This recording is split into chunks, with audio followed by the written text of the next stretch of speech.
Hello ಸ್ನೇಹಿತರೆ, day 3 ಕುಂಭಮೇಳಕ್ಕೆ ಸ್ವಾಗತ. So ಇವತ್ತು ಕಾಶಿ ರೀಚ್ ಆಗಿ ಅನ್ಸಿ ಘಾಟ್ಗೆ ಹೋಗಿ ಅಲ್ಲಿಂದ ಬೋಟ್ ತಗೊಂಡ್ವಿ. ಕಾಶಿ ವಿಶ್ವನಾಥ್ ಟೆಂಪಲ್ ಅಪೋಸಿಟ್ ಹೋಗಿ ಅಲ್ಲಿ ಗಂಗಾದಲ್ಲಿ ಸ್ನಾನ ಮಾಡೋಕ್ಕೆ ತುಂಬ ಚೆನ್ನಾಗಿರುತ್ತೆ, ಬಿಕಾಸ್ ಜನ ಕಮ್ಮಿ ಇರ್ತಾರೆ ಅಂತ.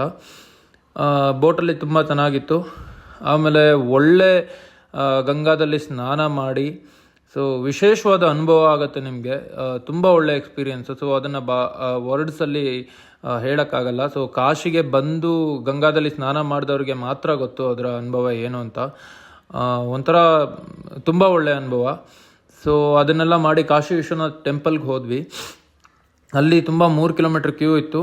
ಸೊ ಅಲ್ಲಿ ಹೀಗೆ ಸ್ವಲ್ಪ ಲೋಕಲ್ ಅವ್ರ ಹತ್ರ 200 ರೂಪೀಸ್ ಕೊಟ್ಟು ಕ್ಯೂ ಅಲ್ಲಿ ಮಿಡ್ಲಲ್ಲಿ ಎಂಟ್ರಾಗಿ ದರ್ಶನ ಮಾಡಿ ಅಲ್ಲಿಂದ ಕಾಲಭೈರವ್ ಟೆಂಪಲ್ಗೆ ಹೋದ್ವಿ. ಸೊ ಅಲ್ಲೂ ದರ್ಶನ ಮಾಡಿ 4 ಅವರ್ ಕ್ಯೂ ನಿಂತು ಅಲ್ಲಿಂದ ಮಣಿಕರ್ಣಿಕಾ ಘಾಟಿಗೆ ಬಂದ್ವಿ. ಸೊ ಇಲ್ಲಿ ಒಳ್ಳೆ ಅನುಭವ ಕೊಡುತ್ತೆ ನಿಮಗೆ, ಸಾವು ಹುಟ್ಟು ಎಲ್ಲದ್ರ ಬಗ್ಗೆ. ಬಿಕಾಸ್ ಎಲ್ಲ 24/7 ಅಲ್ಲಿ ಹೆಣನ ಸುಡ್ತಾ ಇರ್ತಾರೆ.